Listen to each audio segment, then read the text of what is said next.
welcome to episode 9 of Escape Pod. I'm here, Jonathan. Christian is not, but who we do have is BradicalTS. Hi.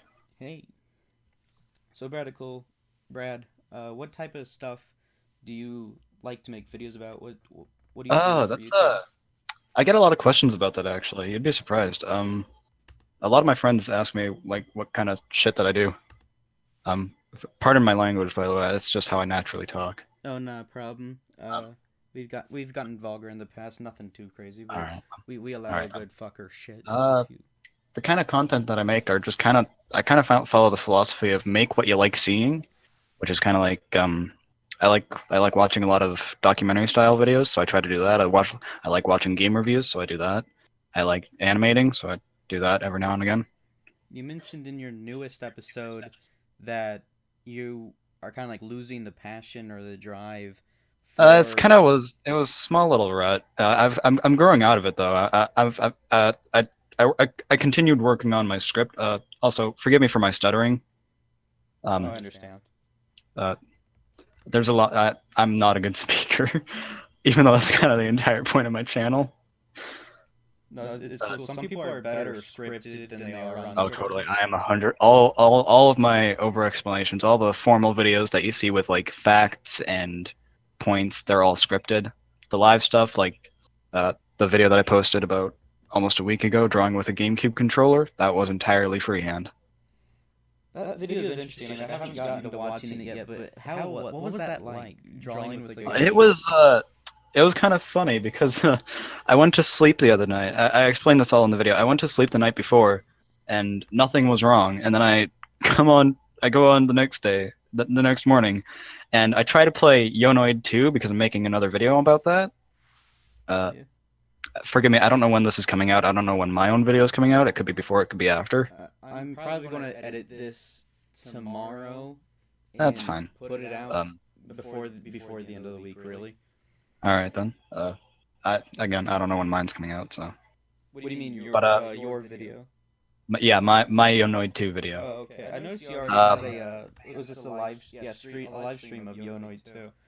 Yeah, I tried playing it. I got very, very angry. That one's like a It, Bubsy 3D style platformer, though, isn't it? kind of. I kind of relate it more to like kind of a more Mario themed or like yeah, kind of a Bubsy 3D though. Although it's a lot more tightly programmed, I find. It just looks like a clunkier Hat in Time or something. One point I wanted to make in this podcast was you seemingly have a fascination with these obscure or ugly mascots like Freddy Freaker and Oh, Yonoid. totally. I love gross designs. I love if you know about him, Psychic Pebbles, Oni and G, all the guys from Newground. I Fuck yeah. love all the gross art that they do, so I'm just automatically drawn to grosser character designs. Yeah, I understand. I love Psychic Pebbles. Even Sleepy Yeah. Cabin's a big part of Oh, why big Sam. this. Big Sam. Love Sleepy Cabin. That's part of why Escape Pod exists. That Yeah. and the official podcast. I don't know if you watch Critical or not. Big fan of the official podcast. I've Oh, subscribed to them that's on YouTube and I follow their Spotify. another official boy. I need to start listening to their audio platforms because they say that makes them Yeah. more money. But Yeah. I mean, I've already been watching them with YouTube Red on for a long time now, so I think I'm. I mean, uh, I've been meaning to watch them, but I'm kind of waiting because I commonly use them for when I don't have Wi-Fi and I need something to listen to. So, You mean the official podcast? yeah, the official boys. Yeah. So you Heard have they got have you not I heard heard they every got Notch episode? on the most recent episode, so that's kind of interesting. Yeah, they got Notch on, which is a huge deal. Yeah. He's never been in a Podcast. podcast, yeah. So No, that's a the only first. other thing that I know that he did for voice acting was he voiced himself in a Starbomb song. A star. I did not know that. Wow. I believe he did. All I know, this is all secondhand information because I learned it from Ross in an episode in the Minecraft episode of Doodle Dudes. Okay, I never watched Doodle Dudes, but Uh, then it was more leaning towards like the art community behind Game Grumps. So I I mean, it's not for I everybody. don't draw, so I used to. Yeah. The other day, I actually came up with ideas for like gross designs and character designs while trying to like express what it's like to um like fall asleep with like night terrors. Oh yeah. Yeah, so I think that might be like I might grab up some canvases and paint and whip something like that up. But That's always a good idea. and another thing you seem to be fascinated with is like these, I would call them like creepier internet anomalies, Oh yeah. like zero zero Yeah. B It's four. because I follow a lot of horror related channels like Nightmind, Rainbot, Nightmare Expo, Scare Theater, the whole nine yards. Yeah. So Yep, it's like I commonly take in horror. I'm a big fan of horror. Love me some horror. Beautiful. absolutely. Uh, so I commonly follow things like Petscop, Creepypasta, um, Channel 00B4856, Yeah. Wonknu Wonknu. Actually, Wonknu Wonknu is a little bit interesting because that was actually shown to me by my friend Dr. Ambone, who was the man who did the voicing for the first video that I did on Wonknu Wonknu. Meanwhile, I did the narration for the second video. Okay. I'm trying to find the video for the, what did you call it? The wonk Wonknu wonk Wonknu. new wonk new. I'm It's seeing it it's here. the one right before the proper video on Freddy Freaker. Oh, okay. Keep in mind, there's absolutely no consistency with my titles. Right, except for you kind of have an over explanation as like a Yeah, that you I kind mean, of seem to have a I kind of group in anything that's edited like an over explanation to be an over explanation. right. One thing I wanted to ask you was, do you get annoyed with your comparisons to Ego Raptor? Oof. At first, a little. Then I was like, okay, yeah, it's part of YouTube life. Absolutely. People are going to make Now comparisons I'm no kind of matter getting what. I'm still kind of getting them to this day, but in much smaller regards because a lot of people are now realizing, oh, he gets the same fucking comment like every other minute, right? So Absolutely. gotta think of something creative. So they usually just attack me for I don't usually receive that many hate comments. Freddy Freaker over explanation was probably the first time that I got genuine hate on any of my videos.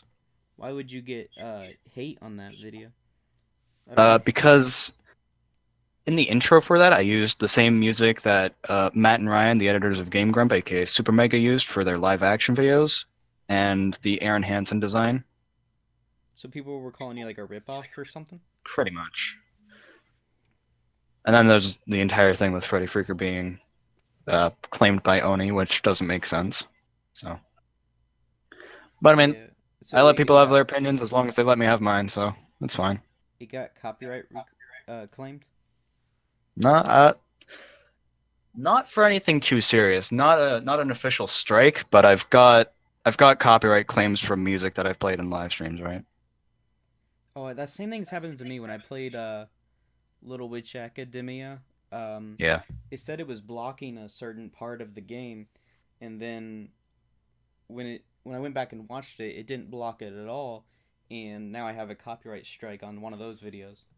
Yeah. Actually, the live stream that I did just 5 hours ago, that got hit with a copyright strike because I played a lot of vaporwave in that, and if you know anything about vaporwave, um it's music either stretched or sped up depending on the entire theme of the vaporwave with Absolutely. added noise.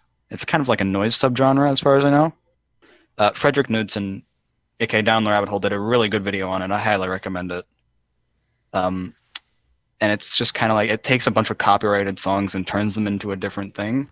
So I don't think YouTube really knows about that quite yet. Well, I do know about vaporwave. I listen to it sometimes when I need to put on like a long playlist for school or whatever. Yeah. But it does kind of bother me that you can just slow down songs and boom, vaporwave. I kind Eh, of wish yeah. I'm more into like the more original vaporwave that isn't Oh just yeah, slowed totally. down. People put more effort into it than that. Yeah.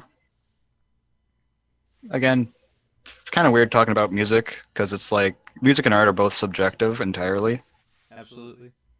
So, I mean, Like that kind of like a is a part of your channel. Like some things are ugly and that appeals to you, and Oh, not totally. everyone's going to be into that. I, Not everyone's I going to like be into I like like to believe that anyone who's subscribed to me enjoys the same kind of things that I do. So absolutely. that's kind of how I feel about my own little community. When I think of ugly yet appealing art, and that's kind of contradictory, but when I think of that type of thing, I think of like Adult Swim. Do you watch like Super Jail or anything? No, I don't believe so.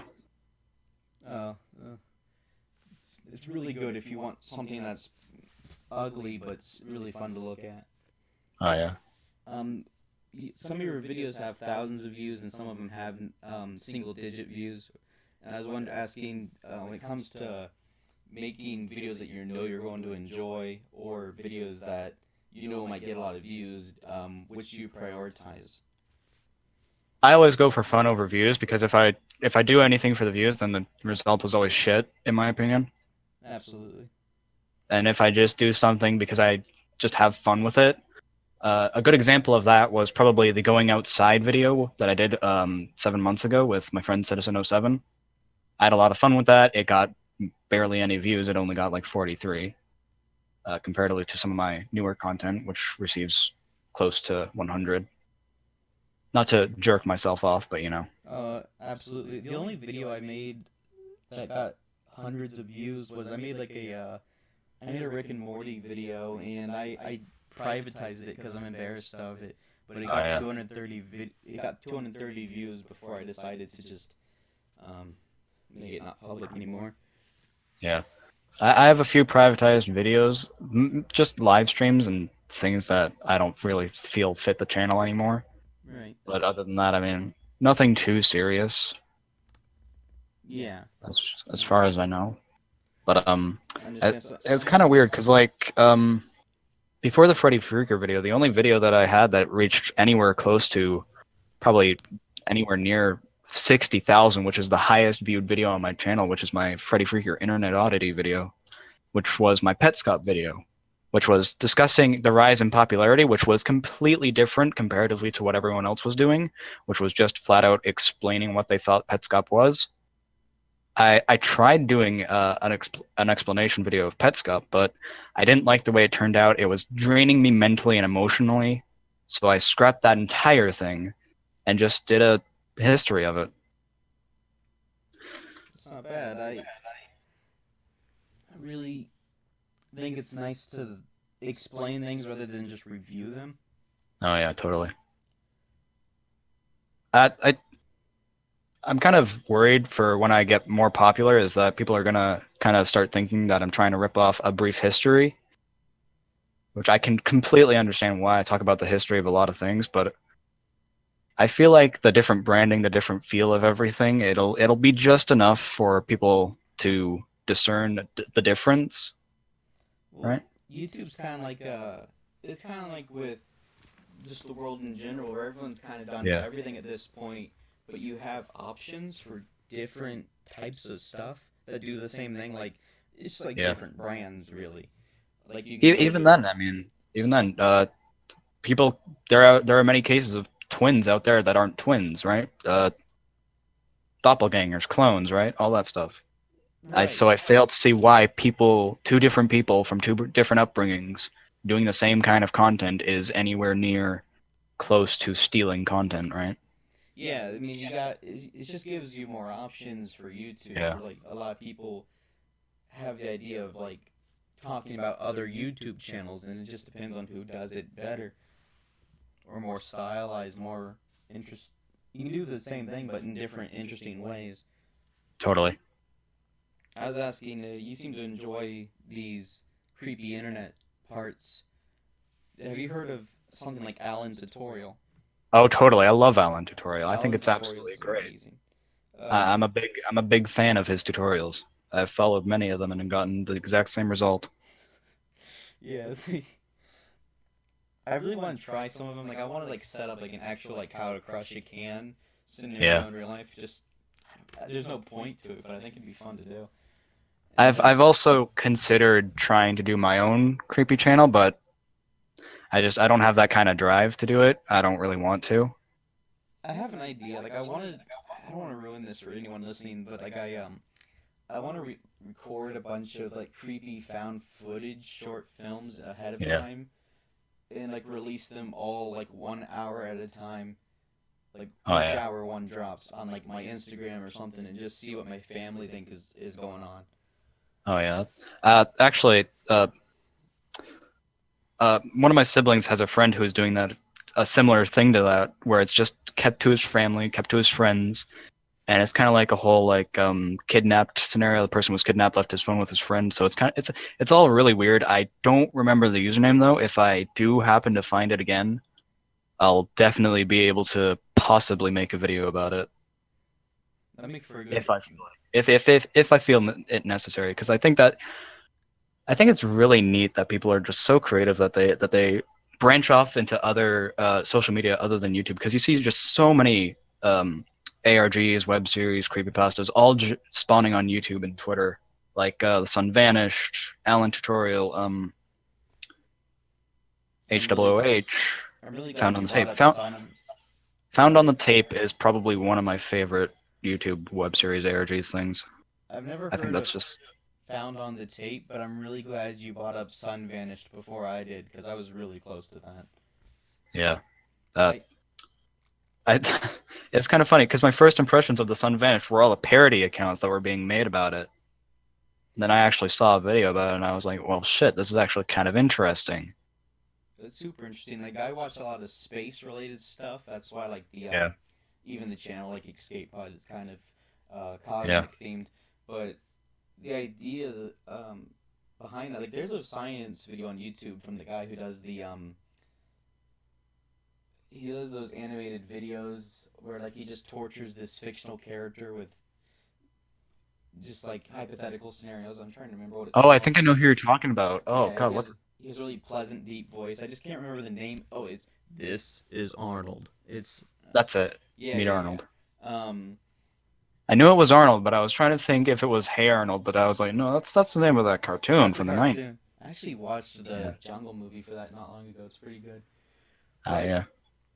he made a video on his not Arnold channel Mhm. about what would happen if the sun vanished, and that was like shortly after I saw that video, I discovered the Twitter account, and like I can't Yeah. even. I don't like reading that stuff like that, especially because like the time I have for Twitter is usually at night, and like I mentioned before, I have night terrors before going to bed sometimes. Oh, yeah. Do you I have? kind of, Yeah. on the note of sleep, because I feel like you were about to ask about that. Well, yeah, I was going to ask if you have problems getting to sleep. I do have problems getting to sleep, but it's nothing like night terrors or anything. It's just the fact that uh, I just some days I just get super tired super quickly, and then other days I can stay up for hours upon hours. I feel like it's something of insomnia, but I'm not saying anything for sure because I haven't gone to see a doctor about it. I'm the same way. I'm not officially diagnosed with anything, but I will say that I I have two different types of nights. Either I'm exhausted and I can come home to just a great sleep and wake up feeling perfect, or else there's nights when I'm up until like 2 a.m. imagining near death scenarios or things that make me very uncomfortable. Oh And yeah, that's yeah, same honestly. The uncomfortable things, not the near death. Well, I guess kind of the near death. like I'll imagine being stuck in a tight cave or like a sewer. Oh yeah, Cause I have like I get claustrophobic like even when I was at the water park not long ago. yeah, Um, I was more scared to do the kiddie slides that are long tubes than like the big drops. Um, yeah. do you have any fears that maybe you enjoy being creeped out due to the stuff that you're into, like the your videos and Ooh, fears that I'm kind of into. yeah, is there anything that you enjoy being afraid of? I'm not really scared of many things. The most I'm scared about is like obviously I this is gonna sound really weird, but I'm terrified of the night. Absolutely terrified. Like going If outside during the night, yeah, or just like the whole completely. concept of I I've wanted. It's kind of weird because I've wanted to go out for a night walk for about 3 months now, But every time I think tonight's the night I'm gonna do it, I look out my window and I hate the fact that it's so dark out. Because it's an entire fear of the unknown, and plus the stuff that I draw, stuff that I design, it doesn't help anything. I completely understand because like I'm not afraid of like going outside to like monsters and aliens and things that no one's ever seen because that would have been discovered by Yeah. now.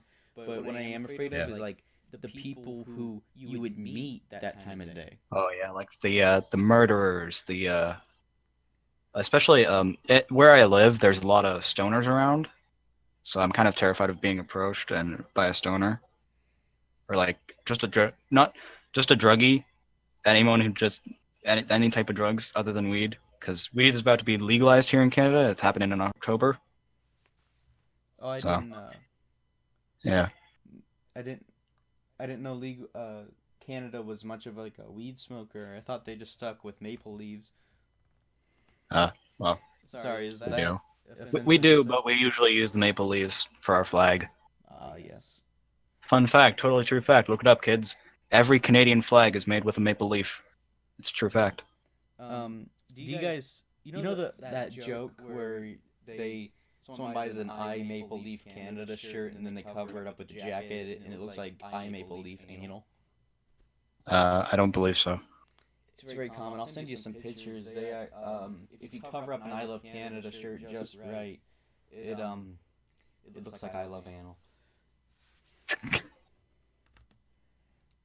You've got to be kidding me. Oh my fucking god. That's fast. Oh my. The worst part is I have a Canada sweater that just has Canada in bold font right on the front. So I'm gonna be anxious wearing it about if I ever wear a jacket now. So Yeah, be careful with your. gotta be careful, man. Don't wanna show your appreciation for anal. There's so many pictures of this exact anomaly. Yeah. But oh, what was I on about? Oh yeah, Discord. Uh, sweet merciful. Uh, but back to Discord to re-rail the situation a little. I've noticed that with my friends whenever I call them, I run into a lot of voice connection issues on both their end and my end.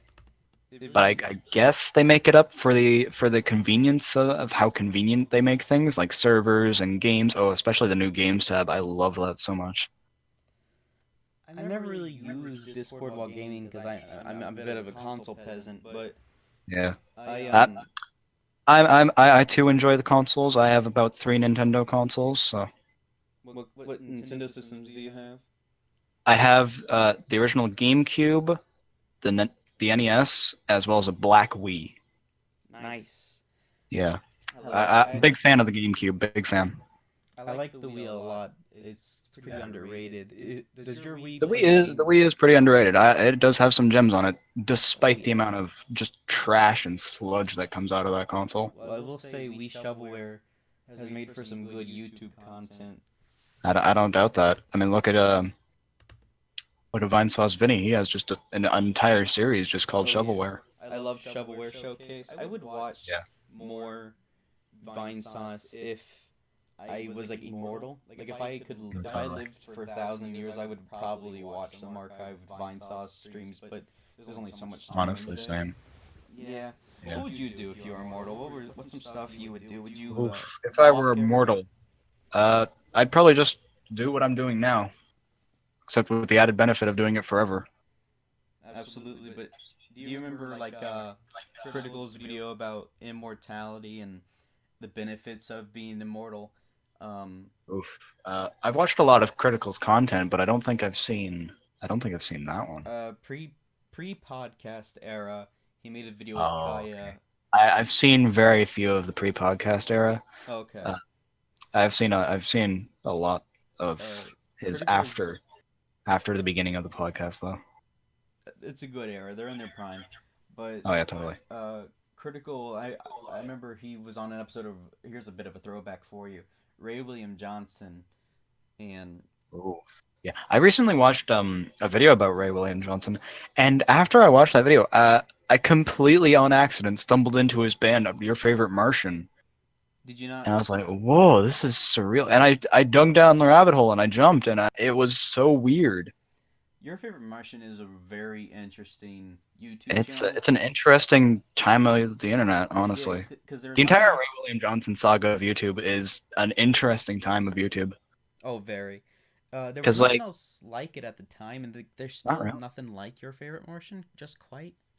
Well, I mean, other than gorillas, but you can't really even call gorillas the same thing, so. Well, there is gorillas, but I was going to say not just animated bands, but like comedy bands. Like I guess you Yeah. got like Wheeler Walker Jr. for country, and then Yeah. like you got Ninja Sex Party, of course. Oh, totally. And Starbomb, don't forget Starbomb. That was pretty Yeah, important. there's but that's essentially Ninja Sex Party with Yeah, Aaron. true. But Yeah, there's not really that many comedy musicians, is there? I mean, there's Other plenty, I guess, if you there's look. Weird Al. You can consider him a comedian Yeah, musician. there's plenty if you look. But If you, yeah, it's an entire thing of if you look, you'll find it. So absolutely.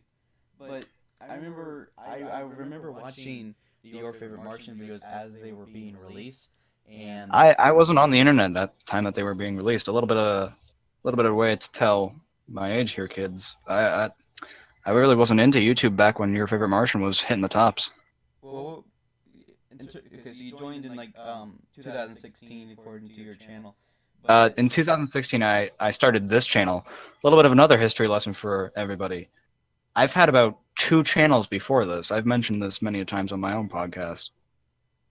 Both of them are deceased. I've killed them both completely. so this doesn't include bread. Bread is not a part of this. Bread is a second channel for my main channel, which is BradicalTS. Is But is bread like your nickname? Like, do people just uh, call you bread? yes, actually, my friend Fugly G called and like used that as an insult towards me one day, and back in 2016, keep in mind, and the name just kind of stuck. I mean, for someone named Brad, bread is, I gotta admit, it's kind of funny. Yeah, that's also like due to the fact that if people have ever seen me in real life, they'll comment on how uh, off-color gray I am to the point of being white. I'm very white, I'll say. Yes, you're a white guy. I'm a cis white male. Oh, I'm getting triggered over here. Oof. I'm sorry, I didn't mean to trigger you. You're all right. My white guilt apologizes many times. You don't need to But apologize, man. no, uh, the white bread. That kind of the joke just kind of stuck. So I can get that. it getting nicknames is kind of interesting because I've been called many a things by many a people. I've never really had much of a nickname, except people usually just call me by my last name, Cabine, because Jonathan's Yeah. kind of like a forgettable name, but Cabine is a pretty unique last name. Yeah. Yeah. Do you ever Google your own name just to see what comes up? I have, but nothing really interesting comes up for mine. Except for like, if I just search up my last name just flat, I find a lot of pictures of monkeys. Is it like a species or like a? Yeah, I have the last name of Gibbons, and Gibbons is a type of monkey. Yeah. Okay, I There's, understand. I have a zoo in my city, so they have Gibbons monkeys. So when I was a small wee lad, uh, anytime that my school would go on field trips there, everyone would just point and say, "Oh, Bread, it's fucking you." Obviously, they didn't call me Bread because that nickname didn't exist at that time. But Did they say? yeah, the nickname's gotten to the point where I call myself Bread. So Did they say it's fucking you or? yes, Canadian kids are just as aggressive as Scottish kids. Scottish kid. No, So obviously not. They said, "Oh, Bread, look, it's you," and they yeah, pointed to the Gibbons monkey. And I'm I, like, "Very funny, kids." yeah, I think guys never heard that one before. Yeah. No, But all the kids were very aggressive here in Canada. That's why I'm so is prone to the violence. is the is the Canada being polite stereotype not true? The Canadian Maple Leaf stereotype. No, Uh, being polite. oh, being polite. Oh, okay. Uh, That's more on the east side, I believe. I don't know. I don't live on the east side. I live on the west side. Um, Okay. So we're talking like above New but York. since the west side is a lot more influenced by American media for whatever reason, Yeah. uh, I just find that we're more of a neutral instead of too mean or too polite. We'll say sorry for things like, "Oh, you bumped me in the street. Oh, sorry, lad." Oh, Yeah, okay. uh, uh, that sort of thing, right? I got an actual question about Canada. Do a lot of people in your area or people you know, is like French a common second or first language? Yes, very much so. It's so common to the fact that through all of my years at school, I've taken at least one French class. Keep in mind, back in like grade 9, I had to drop French for a secondary math class because I was failing. So I completely forgot French for the most part, except for the minuscule amount of words that my family says in front of me because they all passed French with flying colors. French is freaking hard. I took it 2 years in high school, I Oh yeah, believe, totally. I and don't disagree with that. yeah, it's really. The most that I remember nowadays is bonjour, je m'appelle Brad. I think we're on the same page. Actually, when I was learning French, I went out and I bought the DS game My French Coach just so I could keep learning it in my spare time, and I've Right. used it like twice. Yeah. I mean, I'd totally be down to learn French again, but between YouTube and trying to balance my social life with making sure that I stay healthy, I've got virtually no time because I'm trying to. It used to be a lot worse. Like last week, before I started trying to really crack down on how much I spend on YouTube, uh, I used to just do YouTube full time, any chance that I could. I woke up till the time I went to sleep. I was always thinking about YouTube. Nowadays, it's just kind of along the lines of, "What's that? It's past 9 o'clock. Well, I guess I can work until 5." So I understand that. Sometimes I feel like I have a bit of a YouTube addiction. Just one like watching it, needing it as background noise almost constantly. yeah, Watching it during breakfast, just like scrolling through my phone, yeah. and like clicking on videos that I don't even want to watch. Oh yeah. Usually I go off. Sometimes, very very rarely, if I have nothing else to watch, I search up a random word into the YouTube search engine, and then I click on the top video, and I just go down on off onto a rabbit hole. It's real neat. Oh, that's a really good idea. Like I've heard people doing things like hooking up random words instead of going on random popular videos by that word. Oh yeah, They go to the date added newest and yeah. see what was uploaded 2 seconds ago. I And I hear a lot of people in the horror community. That's actually how they find their content. Is that's how they do it. They just search up horror related terms into YouTube and uh, date added newest. that's a good idea. I could just like type in like gore or whatever and just Actually, date added newest. now that I think about it, I think that's how I found 00B4. Double B4 has that channel gotten more subscribers now? Because in the thumbnail for your video, it's only got like 100. Yes. Although I am working on an update video to that because apparently we're in the aftermath of the channel. The aftermath. So does Yeah. that mean it's not making Uh, content anymore? Roughly in 2013, the channel was very active and very popular, over 1,000 subscribers, I believe. Okay. And it was because it was linked to a missing persons case.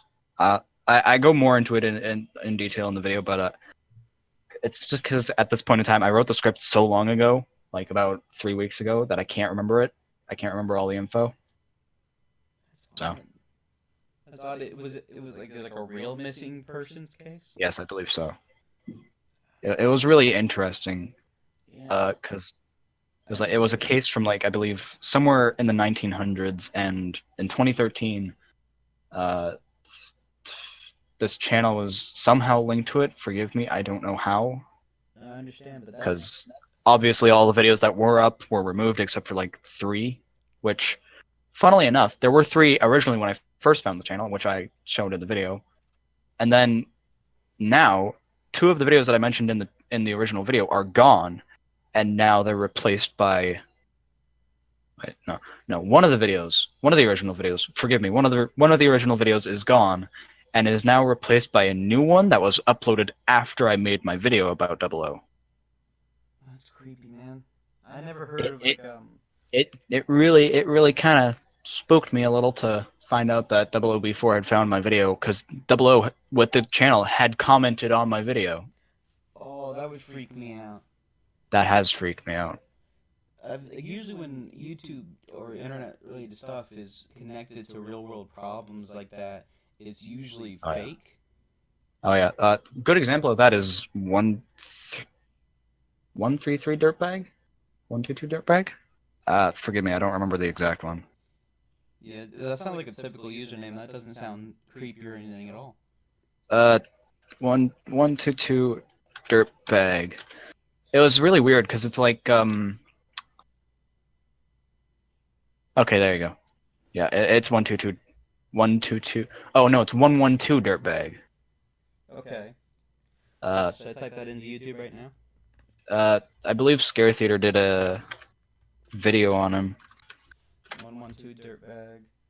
Okay, it's 112 dirtbag. Yes.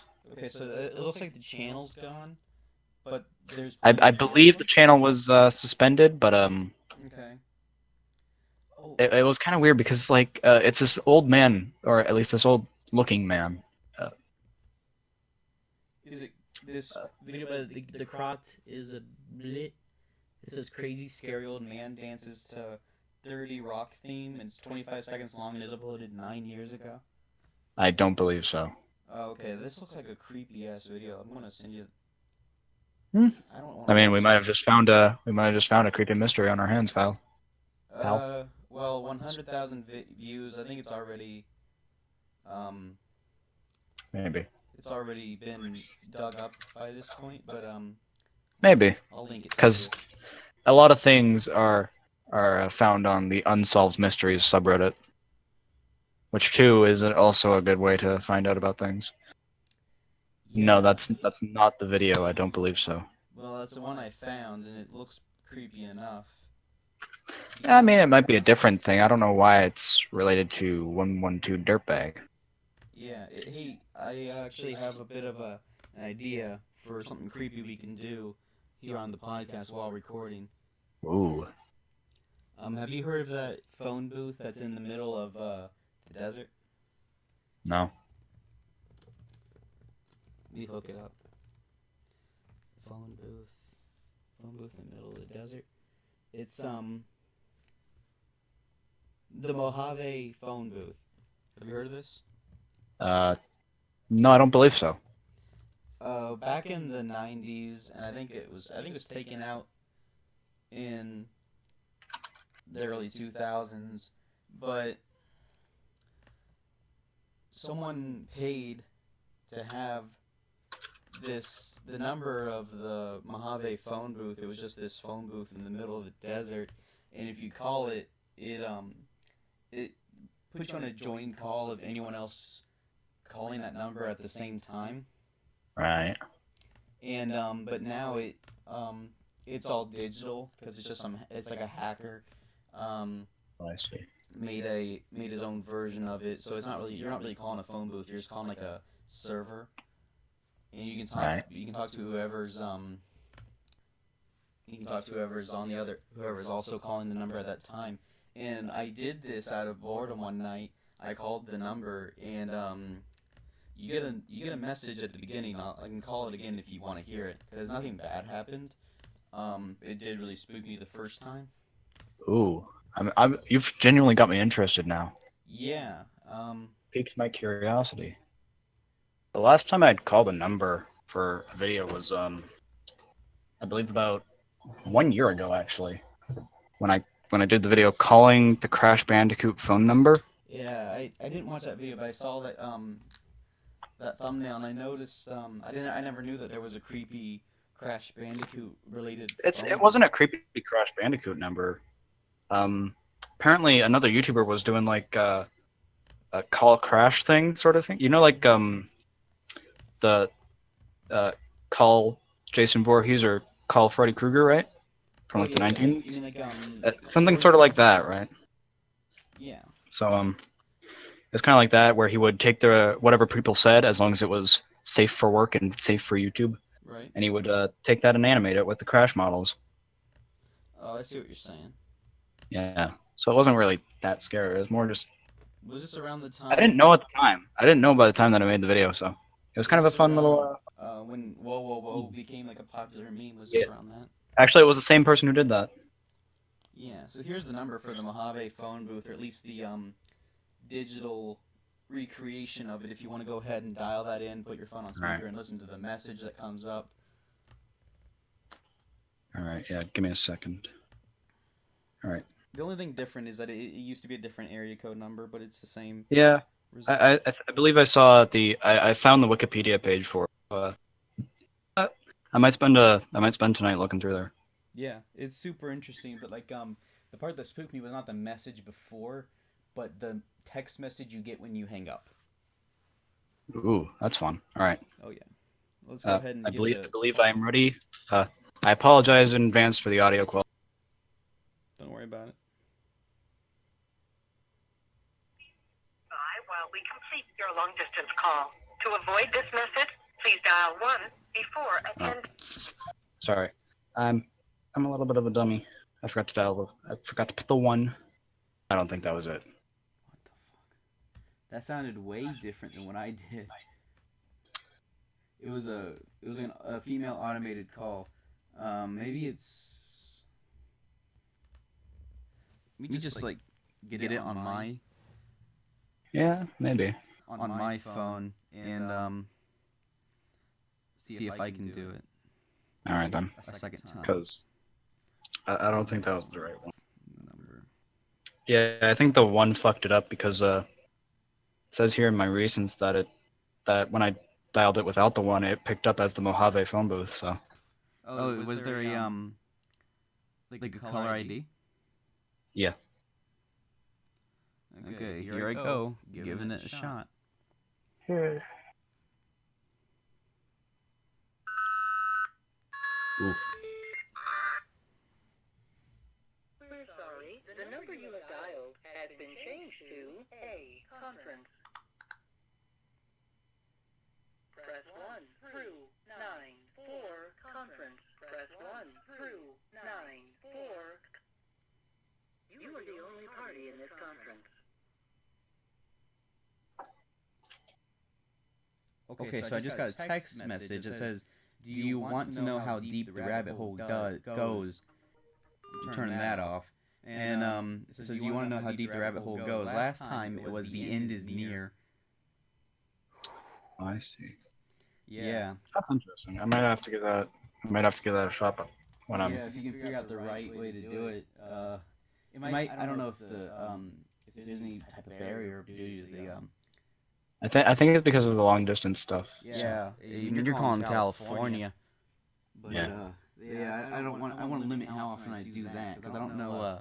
I don't know the consequences. Although there are none, to be fair.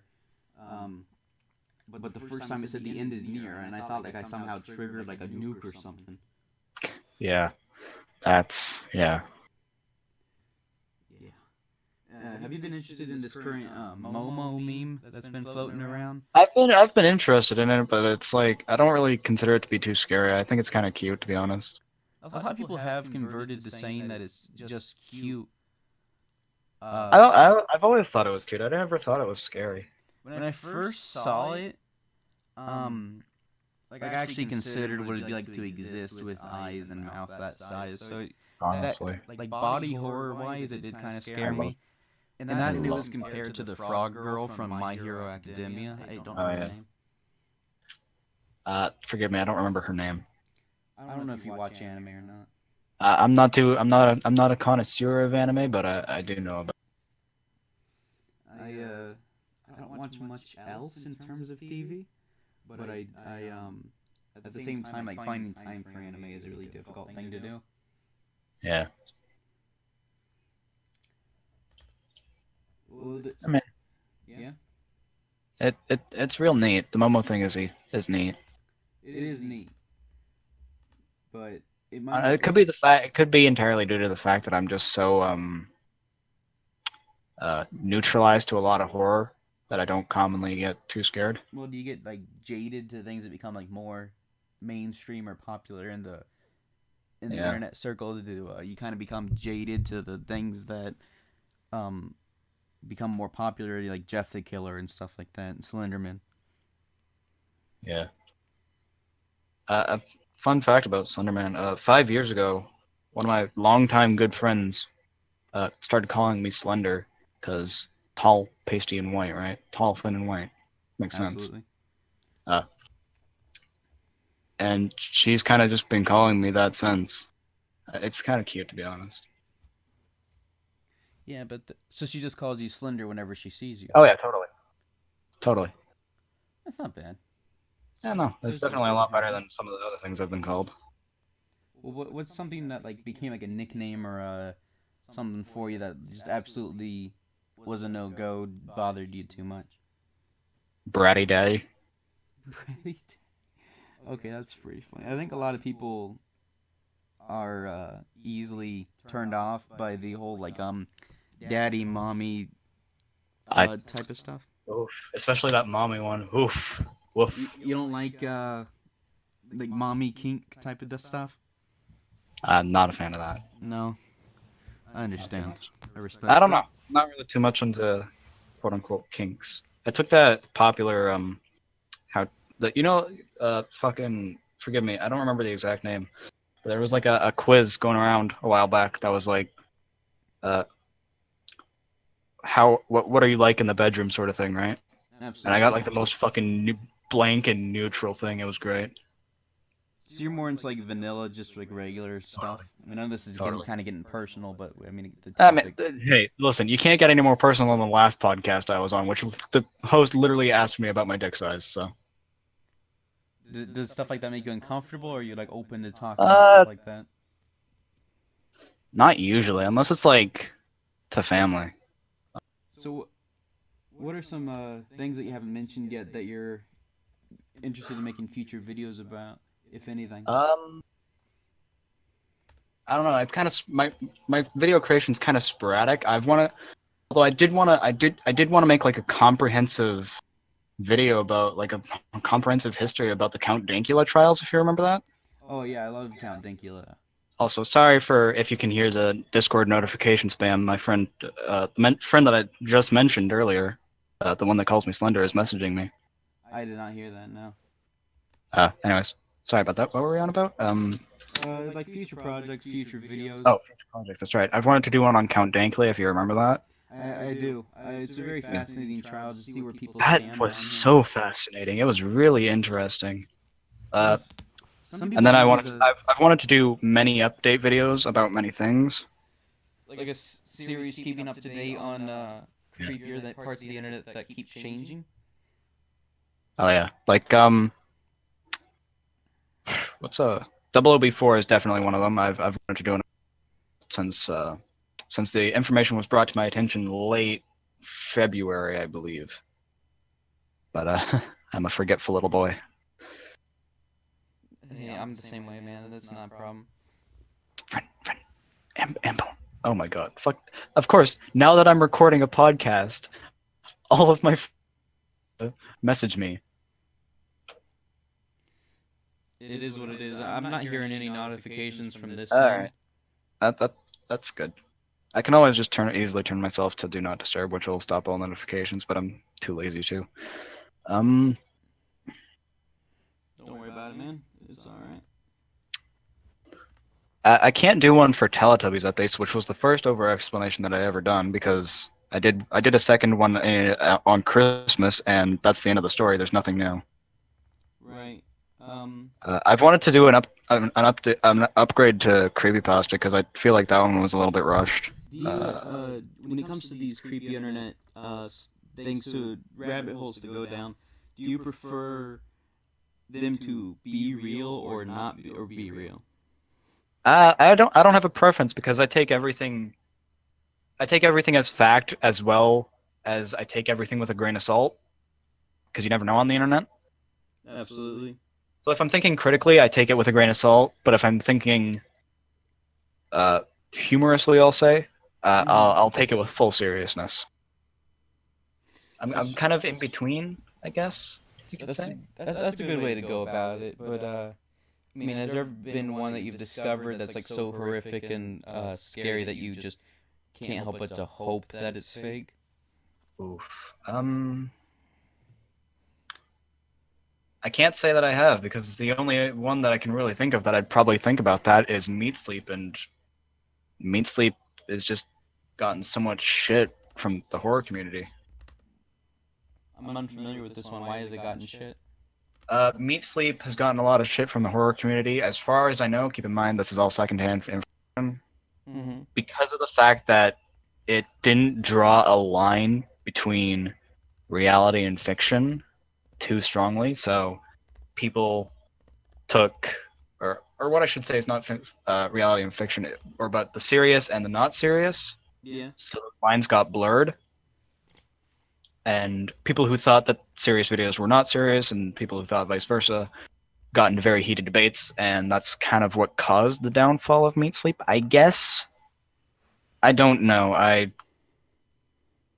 It's kind of So, weird. were people like upset that their horror wasn't politically correct enough? Or No, because talking about horror and political correctness is kind of like stabbing yourself in the back and then complaining about someone stabbing you in the back. yeah, that is weird. Like the two don't go hand in hand very much, but people Because seem to usually, be if you do horror, you have to be a little bit anti-politically correct, right? absolutely. Not to diss on the entire movement. I think it's a fine movement.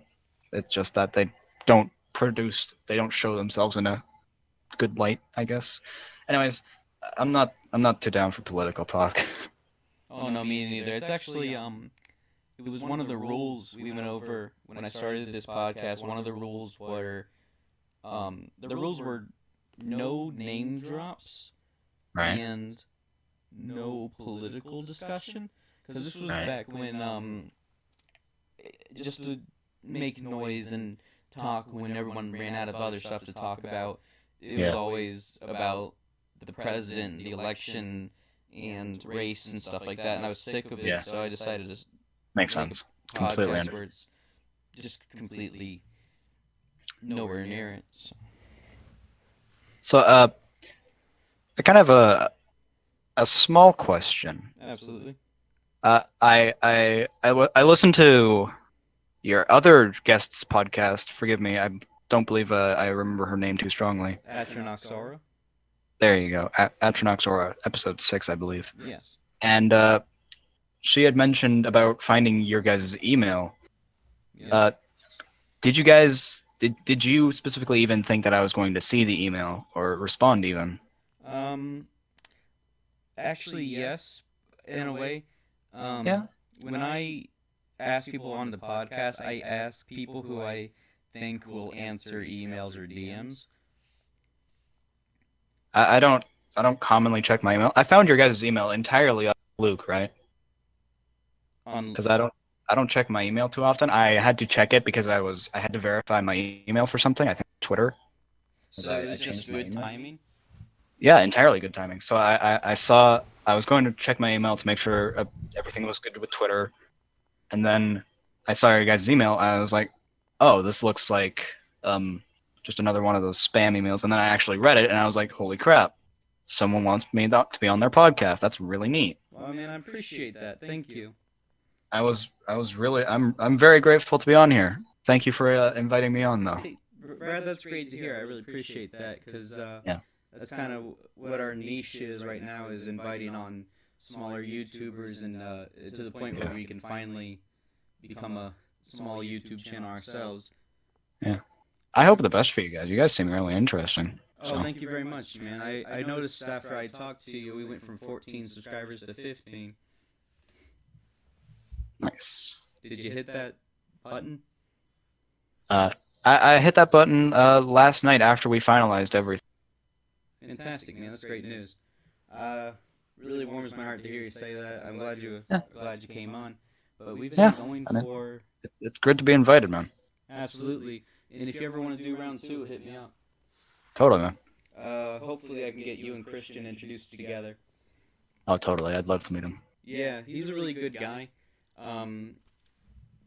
But he told me, he sent me a text before we started recording. He said, "Is it possible you could do the interview alone? I've been puking for the past hour and see no signs of stopping." I don't know what this man does that causes stuff like that. Probably just stomach flu. I take baking classes to have something of a livable way when I decide to leave my parents' house. I'm more of a baker, not too big of a fan of cooking. More bigger on baking. Absolutely. Big fan of baking pastry. That's really cool.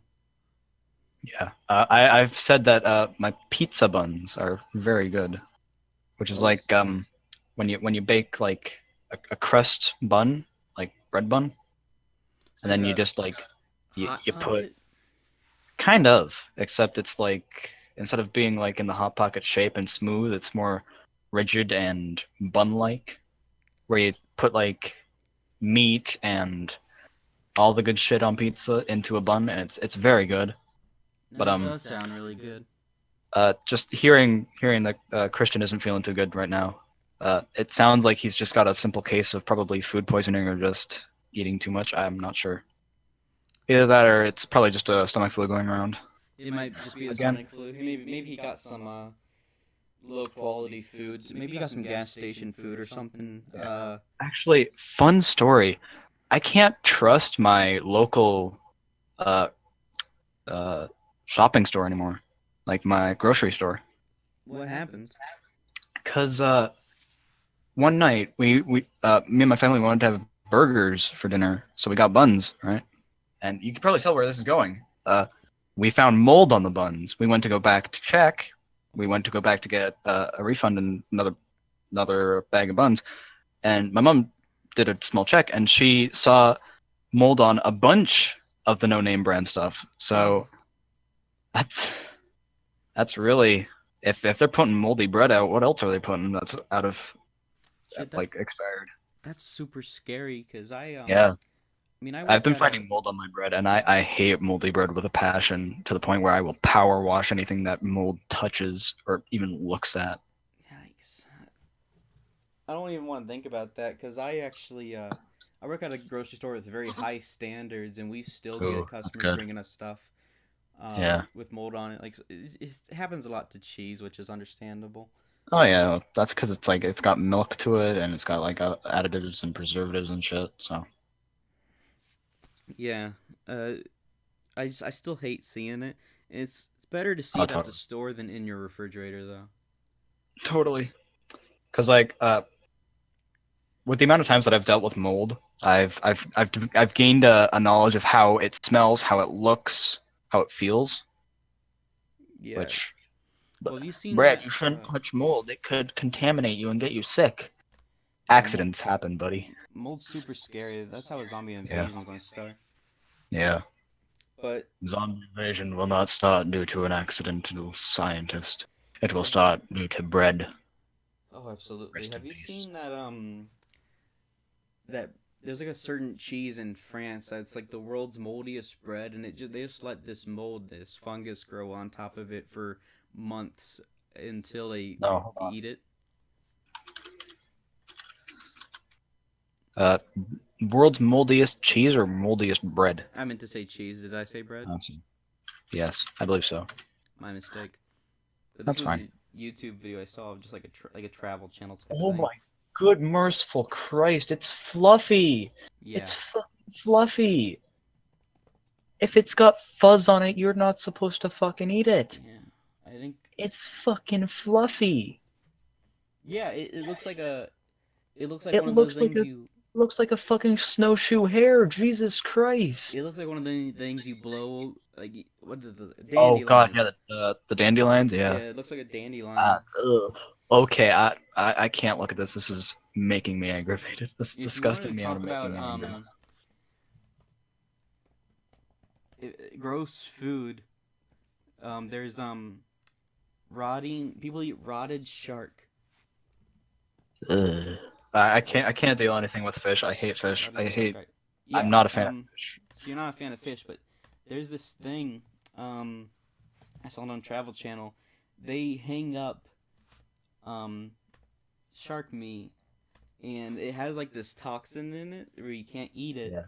And they hang it in a garage, and then not a garage, but like a shelter, and then they eat.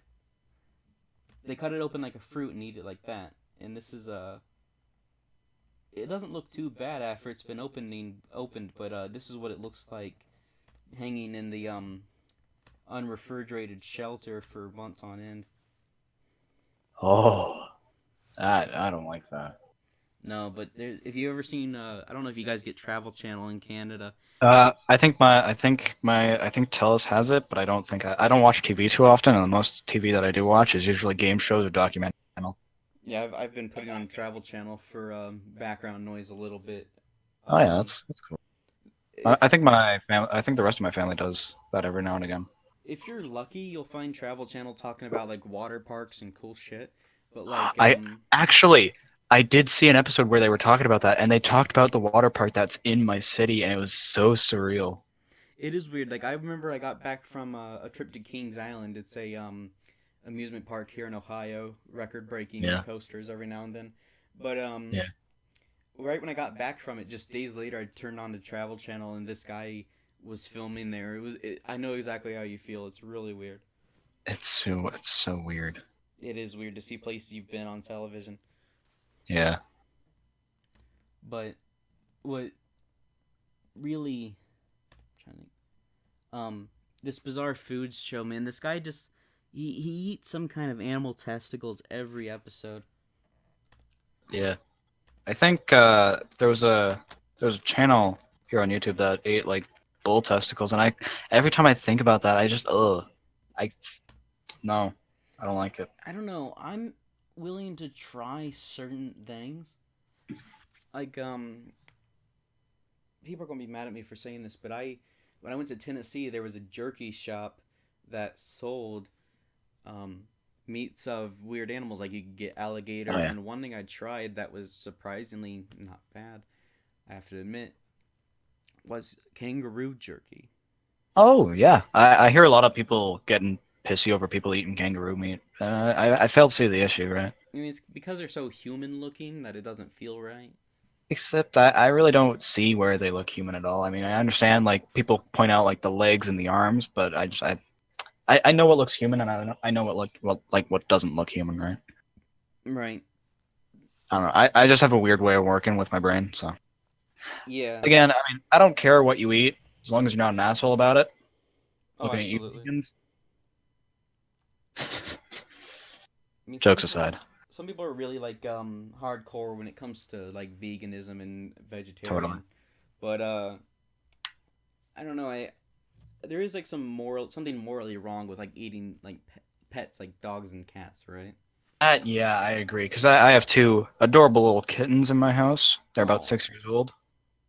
I Uh, love cats. I love one of them, known as Taika. I post about her all the fucking time. She's a short-haired black cat, but her fur is really soft. I don't know how it's so soft. She is just the sweetest little asshole you'll ever meet, right? When you say she's an asshole, so like she's cute, but does she scratch you? Yes. She has scratched me, clawed me, bit me, all the above. That's something That's like my main reason not to get a cat is because I mean, yeah, they'll scratch you and they'll bite you, but honestly, it happens so few and far between to what media shows you. So absolutely, it's like the last time Taika properly scratched me was when she wanted to be let go when I was holding her, and she left a nasty scratch right along my arm. yikes. It wasn't that bad. It was like it's And probably no bigger than 3 centimeters. It makes you look like a self-harm victim. Well, I mean, only if it happens like horizontally, right? Right. And that rarely happens. Fun fact about the recent scratch though, she managed to scratch me not on the vein that's like shown on my arm, but right next to it. Oof. And I was like, "Oh, Taika, you are so lucky." That's too close for comfort. But one thing that when I saw that, I got a little bit worried there. yeah, just earlier even my life flashed before my eyes because Yeah. I was holding a knife. I work in a Ooh. deli. I was Yeah. holding a knife, taking it to clean it, and I nearly tripped over our hose, and like it started going for my eye. Ooh. and like just stuff like that. Hate like Uh, that's small. Like it happens in like 2 seconds, but at the same time, it's like that's when you least expect to die is when you're just trying to oh do yeah, your job. yeah. Like recently, I've been putting a lot of tacks in my mouth because I've been putting a lot of posters up because I realized that my walls are really blank, so I decided, well, I'll just try and cover them and put some posters up that I just have lying around. Yeah, So I have an old Angry Birds poster from like 2012, as well as like 3 flags, two of them being American flags and one of them being my Canada flag. absolutely. So I had a lot of tacks in my mouth, and my one fear during that entire night, which was last night by the way, uh, in a fit of not being able to sleep, I slept like early morning. It's fine. Uh, my biggest fear was, oh shit, can't swallow any of these. Don't Well, swallow any of them. I was thinking of that if you just like just gave a big just swallowed them. Like, what would you even do in that scenario? Probably call the hospital and get your stomach pumped. Absolutely. I mean, even they don't come up your throat the wrong way. Uh, Keep in mind, watchers, listeners, I'm not a doctor. I don't claim to be a doctor. I'm a complete dumbass. I don't follow medical procedures. Hell, I scratched myself with my own grotesque little goblin nails. By the way, when I say that, I mean that I have them cut down so short that they barely pass the tip of the finger. So I managed to cut myself, and my first thought was not to get a band-aid, no, but to wrap a piece of paper towel around my arm and keep it there with tape. It's like a homemade band. Is that like that's like something out of The Last of Us? Just like some kind Yeah. of survival movie. It's because that's the way my dad works. My dad he gets cuts and scrapes all the time, right? So he just puts a small amount of paper towel, wraps his arm in duct tape, wraps his entire finger in duct tape. It's my dad's philosophy. If it can't be fixed with duct tape, it's not fixable. But that sounds like a pain in the ass to get off. Not for my dad, Okay. but not for me really. Because like, sure, it'll leave like the red mark or like the like the discoloration on your arm for a little while, but after a while, it just kind of goes away. So I mean, like, I guess there could be worse things. Do you ever wrap a Yeah. band-aid around your finger and start to like panic when like the tip of your finger gets purple? No, I've never actually done that. Oh, it happens to me I've whenever never I get like actually. I pull a hangnail or whatever. Oof. I've pulled Um, many hangnails up, but it's never gotten to the point where I start bleeding. So. yeah, no, when you start pulling a hangnail and it just keeps going. Oh God. Oh, that's okay. There's Um, a fear for you. yeah, That's bad touch. Stranger danger. yeah, sorry, but when it happens to Oh, you, the best thing to do is just to get a pair of clippers, like a nail clippers, and just honestly. clip them off before that even Yeah. happens. But if that, Sometimes I get hangnails because I have a bad tendency of biting my nails. That's kind of why. Um, Sometimes I get the hangnails that are really fucking hard to pull off with my teeth. So I grab my nail clippers. Kind of funny that I don't fucking use them on my nails. I use them on my flesh. And I just go snip. yeah, that's the best thing to do with hangnails. Yeah. But Sometimes it happens like on my thumbs, and I get that small like amount of skin that still like flaps, yeah, and it's kind of but it's like it's not long enough for me to cut off, and it's not short enough for me to just like keep it down forever yeah. But if you ever, and just let it fuse back into my skin. I remember one time On the note of injuries, actually, I believe 3 weeks ago I was rearranging my room or something. 3 or 2 weeks ago, forgive me. I was rearranging my room, and I was like moving to slide my bed over from one side of the room to the other. And keep in mind, my bed is made out of wood, so I bumped my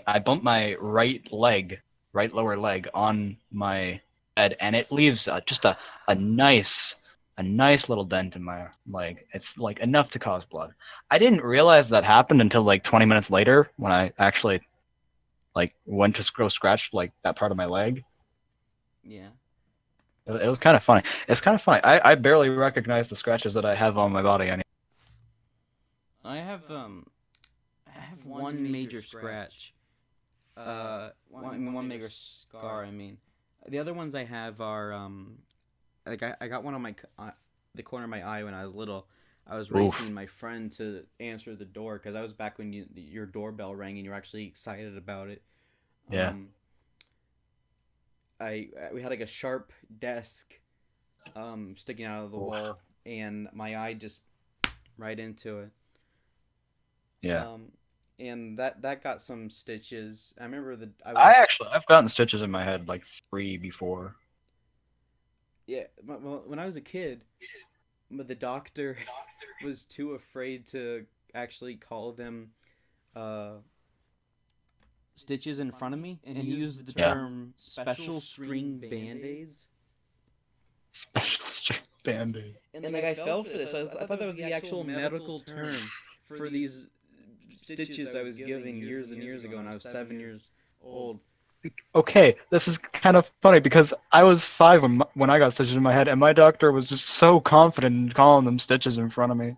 No, I just did Oh not yeah, want you're gonna have to get stitches. stitches in your skull. How do you feel about that? I feel okay. I'm kind of bleeding though. I just have this really bad memory of young me being held up into the mirror with a bunch of blood coming down. Oof. It's a horrible image to. It's gotta be really weird to like. So like you said, you got the stitches like right near your eye or like corner of your eye. It's super close to my eye. Oh God! Oh, that makes me uncomfortable because I've always suffered with like issues because I need glasses because I'm Yeah. dangerously blind, borderline illegal, borderline legally blind. It's like you almost can't drive. Almost. I think I can because I have glasses obviously. Yeah, Uh, I actually have glasses that are tinted a little to reduce eye strain on screens and stuff. I need to get that because I work with my computer a lot. Like it's kind of my main Well, job. they make gamer glasses just for Yeah, this. gamer team glasses. Need to invest in some gamer glasses because that doesn't sound terrible. Well, you That can you're a get them. gamer? Oh yeah, well I mean that's what they're called. Just that they're marketed as that. Yeah. But you don't have to call them that. Just between you and me. I mean, yeah, I know. It's just I think the entire like meme of making fun of gamers is kind of funny Well, I mean, when because people think of gamers, they think of like Ready Player the One elite and like people with like 3 monitors, big ass tower, professional like light up keyboard and USB mouse, right? yeah. Not that Like the ever. big Not, ass headsets that take up like 90% of their head. yeah, but at the same time, everyone wants to be that. Yeah, I mean, I would not pass up the offer if I was given a No, computer like that. if I want a computer like that, I would set it up immediately. Same. And like But multiple monitors, it's practical. Like it's a good idea. I personally, I'm under the belief that if you need more than at least like 3, I'll say, because 2 is good. But if you're like an artist and you have a drawing monitor, that's fine too. If you need more than 3, then you have some issues with you, and I recommend seeing a doctor. I can't imagine needing more than 3 monitors. Because like I've always wanted 2 monitors, one for say OBS if I Yeah. wanted to have that up, and one for a game, and then I'd want to have my a drawing monitor for I wonder why, right? I mean, is that? Blatantly obvious. I mean, it's talking like a touch screen though. But yeah, drawing monitors are kind of interesting because they're like touch. Smart boards. Those things. Kind of. What I did was I just got a laptop that flips into a tablet. Oh yeah. Okay. So the screen on that, it basically acts like a tablet where you can touch it. It's like a phone, except it's a computer, a proper computer monitor.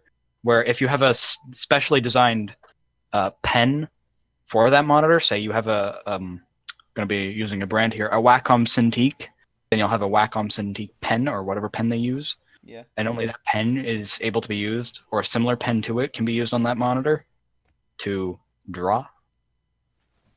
That makes sense. I mean, I have like the same thing is happening to me with my computer. Like I have a Lenovo, and I need to buy like a Lenovo pen in order to use that.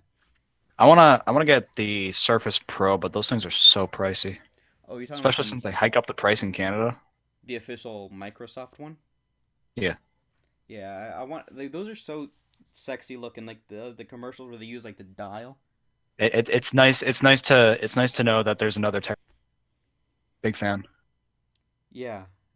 Big fan of technology. Yeah.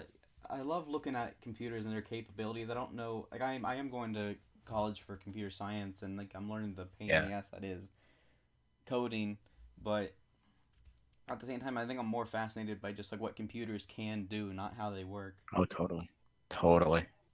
Yeah, what was the most like recent invention that blew you away? Probably.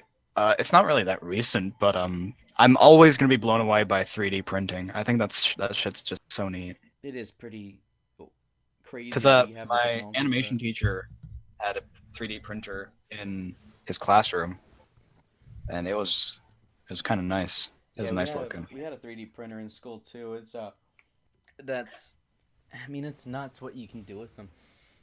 It's kind of funny because like I looked up 3D printers after I saw that, and it's kind of interesting how cheap they actually are. I didn't know that they could be. I mean, it depends on how. I think the reason that some of them are cheap is because there's like a resolution to it. Oh yeah. Like there's like you can get So I was small I was ones. genuinely surprised by how cheap a small little like desktop one was. Yeah, but there's like some that will print in like the Yeah. 3D equivalent of like 480p or 360p, and then like Yeah. if you want like a really nice one, you can get like a one that prints in like more detailed dimensions. Like there's some that are like Yeah, the like 4K I'm equivalent. looking at 3D printers right now, and there's a Formlabs Form 2 SLA 3D printer, and it's about $4,500. So that seems like more on the expensive end to me. Yeah. Keep in mind, while the cheapest one is a monoprice mini 3D printer, Volume 2. That's only going for about $300. See, I Keep in would. mind, all the prices that I'm stating are Canadian. So I believe 300 Canadian is about closer somewhere to 250, I believe, to Yeah, US. I was always fascinated. I would see like as a kid, I would see like Canadian prices. It'd be like 9.99 for a book or something, and like in Canada, it would be like $20 or Yeah. 15, somewhere around there. It always drove me crazy. But at the same time, I guess it doesn't feel any different if you've gotten used to bigger numbers feeling Yeah. smaller like that. I'm always a little bit jealous of all my friends who have really nice looking technology, and I ask them, oh, how much did that cost you? And they say, oh yeah, it only cost me about 700, 800. I'm like, oh, all Yeah, right then. I mean, I spent And about then I, and seven then I hundred buying this translate the laptop. 800 or 700 to fucking through the Google money converter, and I was like, well, shit, I would not be able to get that, not in a landslide. Yeah, it's hard to do. But But I mean, I work with what I got. I got an Acer laptop, a Huion tablet. Although I, yeah, I did manage to pick up a very nice uh, microphone stand that a lot of the bigger YouTubers use, which is a newer, that's literally the brand name, a newer scissor arm stand from Amazon. that's something I need to get because I have a really nice mic. I have a Blue Yeti, but Oh yeah. This one, I don't think it supports the Blue Yeti though, because I think it said it did not. So yeah, no, it says the one that I have says it's not suitable for the Blue Yeti, which is okay, kind of sucky. yours is suitable for like a concert mic, like a stick one, right? Oh yeah, that's actually the type of mic that I'm using. I have an Insen desktop microphone. It came with a short little desktop stand, but I could not use that for recording for too long. I had to invest in a scissor arm, which I I must say it has made a lot of things a lot easier. I just really need to get a boom mic, like a stand like that, because Yeah. like all my mic, it's always on the ground or on a surface, or sometimes like I'll hold it between my legs, but it like if I hit the floor, you really get Oomph. The that whole vibration coming through. yeah. I mean, there are some there are some decent looking tripod stands and scissor arm stands, but Yeah. all of them are like 23, $26. So they're not that cheap. They're not that pricey. They're not that cheap. Yeah, that there's worse things. Like certain things for making videos and movies are pretty cheap, considering like green screens can be super cheap if you look in the Oh right yeah. places. I can't seem to find one right now on Amazon. I know I've seen them. The kits are more expensive because Yeah, because they come with like the full set, right? they come with like Comes the with the full green stands. screen. Comes with the stand. Some of them are like Like, PewDiePie's I green think you screen. can green screen anything because like my personal editor of choice, HitFilm Express, it can green screen, red screen, and blue screen. So I have a red blanket, so I can put that up behind me and just say, I'm green screening, guys. Look at me. Well, I mean, the method will always be called green screen, just Yeah, regardless of because that's color. the most common. But one thing that I know is like most editing software doesn't matter what color it is. You can just key out whatever color you want, so you can use Yeah. whatever fabric you have lying around. Oh yeah. I remember not long ago, my green screen was I took wrapping paper, like the stuff that you'd stuff bag with, when you don't have wrapping paper. Yeah. I had a bunch of green paper laying around. I just taped it to my wall, my brother's wall in his room. He doesn't live there anymore. He's moved out. And I used that as a green screen, and in the right lighting, it worked fine. Oh yeah, totally. A note about the arm stand that I'm using, by the way. Funnily enough, the clip that came with it for the microphones, it was slightly too big for my desktop microphone, so I actually had to take the clip that came on my desktop microphone, unscrew that off of that, and then put it onto the scissor arm stand one, which now it works just fine. My microphone's a lot more solid, it's a lot tighter. Basically, I'm highly recommending the scissor arm stand. I'm sorry. Well, that's nice that you endorse their product, but do you I do love they a lot have- of products, honestly. do they have a version that's suitable for the Blue Yeti? I believe they might. Although I've seen on my Amazon, the items frequently bought together are the scissor arm stand that I'm using, the newer one, Mm-hmm. a pop filter, and then a black Blue Yeti. So I think they might be lying about that part. They might be. It just depends. Maybe maybe Because like you can unscrew the part, and I believe that Blue Yeti mic is screwable onto mic stands. So Yeah, I'm not too sure. you have a Did you guys have Prime Day? We did, but I didn't celebrate it. I celebrated. I got Yakuza 6. Yeah, Yeah, nice. the special edition for that game was cheaper than the regular version, so I just decided to get Yeah, that. makes sense. Yeah, does not make much sense, but I mean it works. I mean, if you can get the items for cheaper, then I always say get the cheaper item. So Absolutely. I mean, there's no reason to get the more expensive version if they all play the same game. Exactly. I mean, honestly, yeah.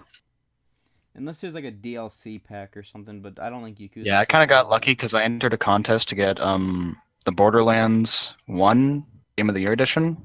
it. Nice. So I'm having a lot of fun with it though.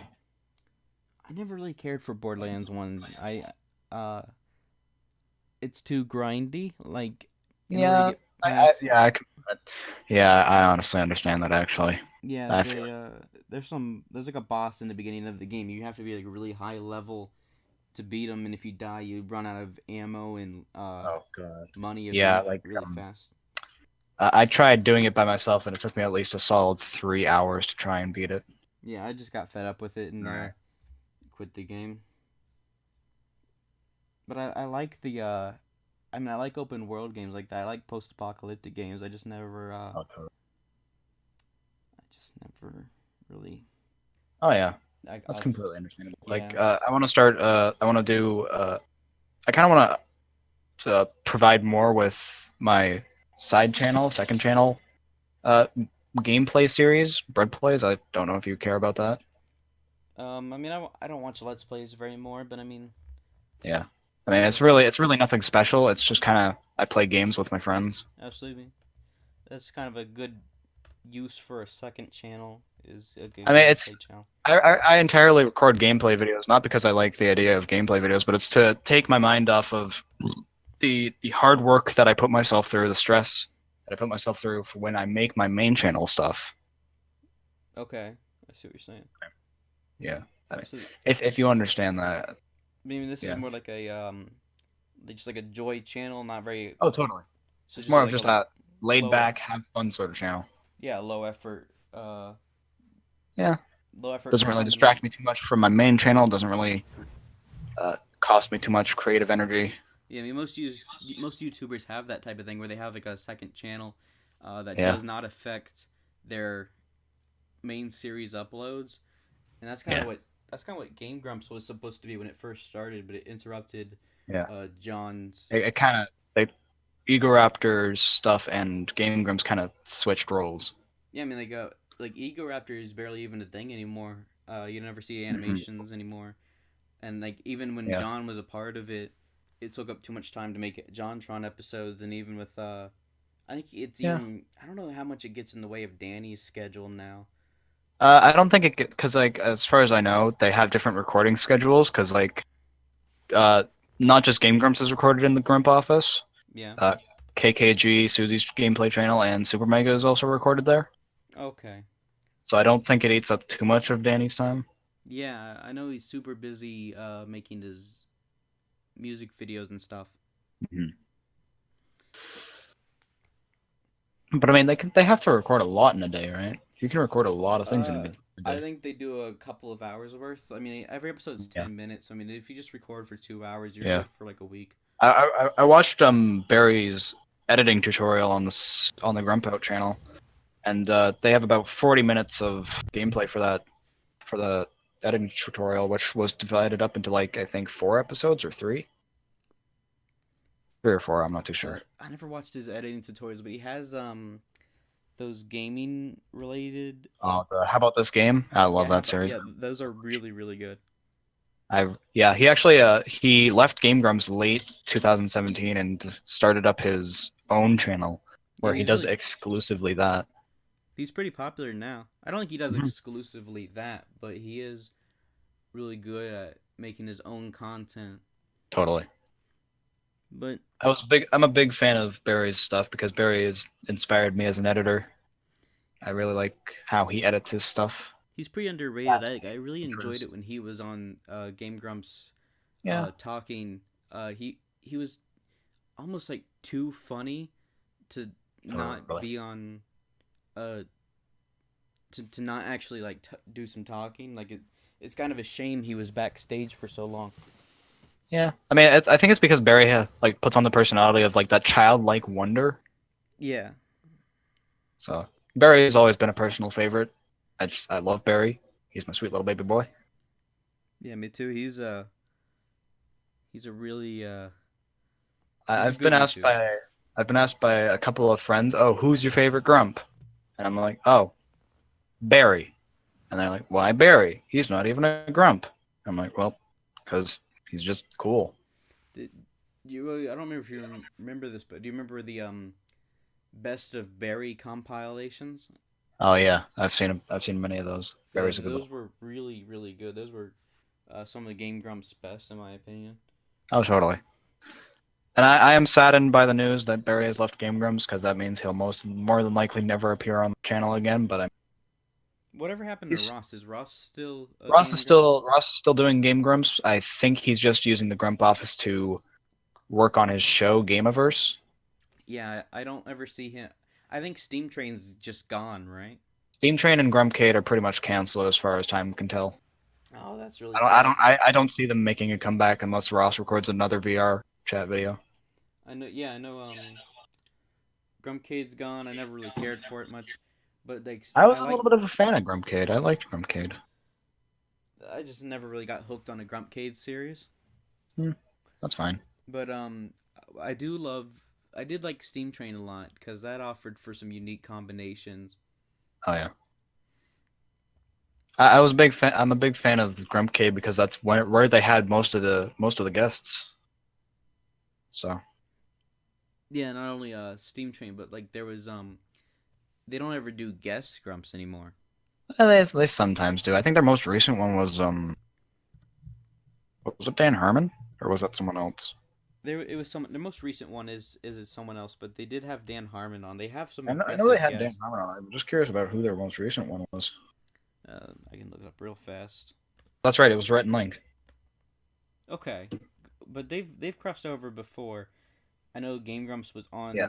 Um, They were on Good Mythical Morning a Good few Mythical, times. yeah. And then they have Rob Hubel. Yeah, Rob Hubel. What does he do? Rob Hubel. They've had Robin Patricia Snyder. Rob Patricia, Michael Ornstein, Sarah Carmichael, and Erica Ross, Jesse Cox, and Michelle. You Forgive just me, I read- don't remember her name. you're just reading them all off. My favorite guest was this what's his full name? Jacob Anderson. He was really funny. Oh yeah, Jacob Anderson, aka Riley Ritchie. Yeah, he was a really good guest. He was really funny. I think, of course, the first guest, Grumps, is going to hold a special place in my heart because it's about Grant Kirkhope, and I really like Grant's music. Oh, that was back when John was on that, right? Yeah. That was Yeah. the first guest Grumps. Yeah. That was the only John guest Grump. I didn't see that on the playlist. I don't even think that's on the playlist. It's on the playlist that I'm viewing right now. I don't think it's the official. Oh, okay. It is. It is the official one. Did they try to like move away from the fact that they were once affiliated with JonTron because of his controversy? I don't know if they ever distanced himself from. I don't think they ever addressed the JonTron controversy, but I know that John left like late 2015, I believe. I remember seeing. I remember And when then I I seen Game Grumps start. After the Starcade stuff, I know that the last episode pretty much just cut off all conspiracy theories about the two. About Aaron and John, Yeah, they're still good friends, but I don't know how factual that is anymore because of the recent JonTron controversy. Well, I know JonTron's not friends with Peanut Butter Gamer anymore. Yeah, Peanut Butter Gamer. I think he spoke out about John about that. Austin. Yeah, no, Austin tweeted that they're not friends anymore. I mean, yeah, that's fine. People change, obviously. Whatever. I don't care. Are you affected by JonTron, or do you not care? I don't care. Let him have his opinions. I have mine. Yeah, I mean, I still respect the I guy. like his content. I respect him as a content creator. Separate the art from the artist. That's what I do. Oh, that's exactly what I do, because I was going to ask you, do you let people's opinions and views affect how much you enjoy their content? No, because I follow a lot of people on Twitter where I actively disagree with what they're talking about, but I really like, so I just don't comment on what they're talking about. I don't know. I just don't. Recently, Oni Plays had a similar event to the JonTron conspiracy because Ding Dong and Julian, two old hosts, completely left. They're completely done with Oni Plays, and a lot of people were saying, "Oh, you guys are just saying this now that you guys have a big fan base. But as soon as that fan base starts to dwindle, you're gonna come running back to Oni Plays." And I'm like, no, they have a solid fan base because their games look good. Yeah. I actively disagree with people, so. Hell, I actively disagree with a lot of my friends. Hey, that's a good thing to do. It's good to surround yourself with like people that you disagree with. Yeah, one of my friends, she's watching, I believe, the 11th and 10th Doctor of Doctor Who. Keep in mind, I've already seen all that, and I'm not a fan. Don't really care for it. Not my thing. That's fair. But we kind of met neutral ground, and we don't care about each other's opinions. If she likes it, that's fine with her.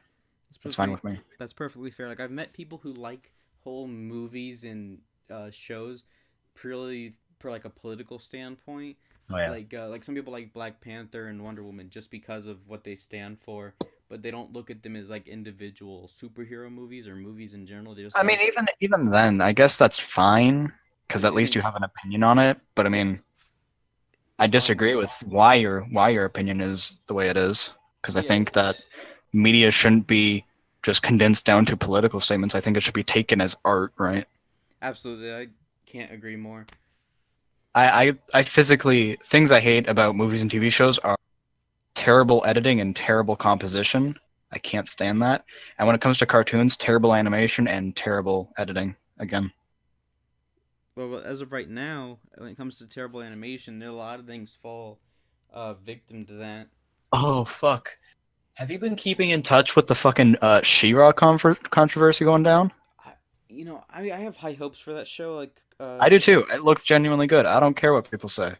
But people do have a good point. If you like squint at that art that was leaked from that magazine, she does look very manly. And like I've seen art renditions of her, like people's own take on it, where she looks more feminine and it looks a lot cooler, more appealing. But if it's a good show, it won't matter.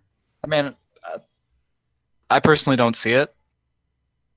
That's probably because I've just kind of stopped caring about what people look like. Yeah. I have my tastes. People have theirs. I just don't care. But But if I you, think I kind of like the design. It's probably due to the fact that I've never really He-Man or She-Ra or any of those types of characters to a high regard anyway. if Like you, especially with Thundercats Roar coming out soon. what a disaster that was. Because I understand why people think it's a bad show already. Yeah. I don't think it's even aired yet. It might be a good show, but like I just like the art style. Again, just like what I think about most things, hope for the best, expect the worst. That's not a bad way to look at things. That's what I look about my own videos, to be honest. Yeah, it's a good way to live, really. But Honestly. I was gonna say, like, with the She-Ra thing, if you cover up her hair and just like the part that's flowing, if you just look at the part that's on her head, and not flowing, before it does look like boy hair, but you really I have guess. to squint to see it. Yeah. I don't know. Yeah, I think it'll be a great show. I'm hoping for the best, as I said. Yeah, me So. too. Yeah, I need to keep my expectations in check for a lot of things. Oh, what was something that I had high expectations for but was really disappointed by? I'll pass that question off to you, actually, because I can't think of anything at the moment. What was something that you had high expectations for but you were really kind of Oh, probably the Ready Player One movie. Like, I wasn't disappointed Really? by it. But that was at one point like my favorite book. But like now that people who like that book and like the book itself is like so made fun of and criticized, like I've come to realize that it is kind of goofy. Yeah. But like the first time I read it like a couple years ago, I thought it was fantastic and really, like I thought it held its own weight as its own unique story, and I thought it was a pretty interesting portrayal of the near future. But Yeah, I thought it was interesting. yeah, but once I started seeing like Quentin reviews talk about it and how like the books, Oh, fuck. Quentin Reviews. yeah, Man, talk about a good YouTuber, man. I love Quentin Reviews. yeah, but after I heard him like tear apart Ready Player One, I'm like, oh shit, maybe this book's not good. Yeah. I've been looking critically, a little bit too critically, I'll say, at a lot of media nowadays, because I'm like, I've just taken a very critical eye recently, and I don't know why. Although, looking back on a lot of games that I used to play back as a child, looking at them now, I realize that they're less than par, I'll say. Yeah, I'm kind of the same way. Like I'm afraid to go back and play games that I really love, like Battle for Bikini Bottom and Tony Hawk. Oh, yeah. I A game that still stands strong to me about being a really good game from my childhood is a controversial opinion. I very much Paper Mario and the Thousand Year Door. I love that game to bits. You said it was a controversial opinion. That's like 99% of people you ask will say they love that game. That's the joke. Oh, okay. I see what you're saying now. Yeah. Yeah, that game is absolutely fantastic. I actively disagree with the fandom, though. What does the fandom do? I hear a lot about the fandom, like a lot of the Thousand Year Door extremists, I'll call them. Yeah. Alt Thousand Year, you could call them. Mm-hmm. They say they want the story back, they want the characters back, they want the creativity back, they want blah blah blah black, right? Yeah. They want all that stuff back, right? Really, if you look at it critically, what they want is another Thousand Year Door. They want Thousand Year Door 2. Yeah. Which I don't fucking get. God forbid Nintendo want to experiment, right? Yeah, but have you ever played Sticker Star or Color Splash? No, I want to though. Those look like fun games. No, okay. Completely disregarding everything before Color Splash, Sticker Star. Completely disregarding everything. Those look like genuinely good games. Yeah, they are good games from like that standpoint, but once you get into the idea that these they're like supposed to be like successors to things to greats such as Paper Mario 64, Thousand Year Door, and Super Paper Mario. That's hard to follow up. Yeah. I mean, can you imagine the A lot of pressure people also having criticize Super Paper Mario for having a different take on the Mario that? series. Okay, Paper I Mario will series. say Super Paper But I Mario is liked great. I liked a lot of the things in Super Paper Mario, like the 2D to 3D thing. I really liked that. Yeah, Super Paper Mario was the last really good Paper Mario game to me because I have played Sticker Star and Color Splash, and Yeah. I think they're boring.